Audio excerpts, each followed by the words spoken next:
Goldy locks और तीन रीछ। एक दफ़ा का जिक्र है कि एक जंगल में रीछों का एक ख़ानदान रहता था। एक बहुत बड़ा पापा रीछ, एक दरमियाने साइज़ का मामा रीछ और एक छोटा बच्चा रीछ था। एक दिन जब रीछ दूर थे, गोल्डी लॉक्स नामी एक शौकीन लड़की उनके घर आई। इसने दरवाज़ा खटखटाया मगर किसी ने जवाब ना दिया।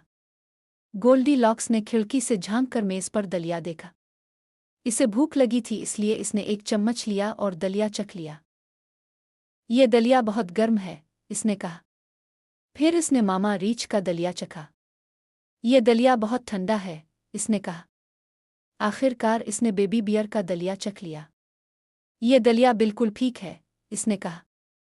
गोल्डी लॉक्स ने सारा दलिया खा लिया। फिर वो दीवान खाने में बैठकर तीनों कुर्सियों को देखा। वो पापा बियर की कुर्सी पर बैठ गई, लेकिन यह बहुत मुश्किल था। फिर वो मामा रीछ की कुर्सी पर बैठ गई, लेकिन वो बहुत नर्म थी। आखिरकार वो बेबी बियर की कुर्सी पर बैठ गई और ये बिल्कुल ठीक था, लेकिन कुर्सी इसके वजन से टूट गई। गोल्डी लॉक्स ऊपर बेडरूम में चला गया। इसने तीनों बिस्तरों को देखा और बेबी बियर के बिस्तर पर चढ़ गई।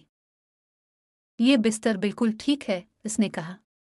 तब ही तीनों रीछ घर वापस आ गए। इन्होंने देखा कि उनका दलिया चख लिया गया था, उनकी कुर्सियां बैठी हुई थी और कोई बेबी बियर के बिस्तर पर सो रहा था। मेरा दलिया कौन खा रहा है? पापा बियर ने पूछा। मेरी कुर्सी पर कौन बैठा है? मामा रीछ ने पूछा। मेरे बिस्तर पर कौन सो रहा है? बेबी बियर ने पूछा।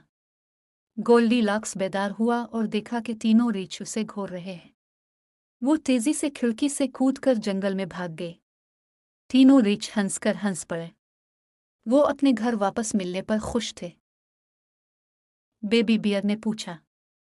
गोल्डी लॉक्स बेदार हुआ और देखा कि तीनों रीछ उसे घूर रहे हैं। वो तेजी से खिड़की से कूदकर जंगल में भाग गए।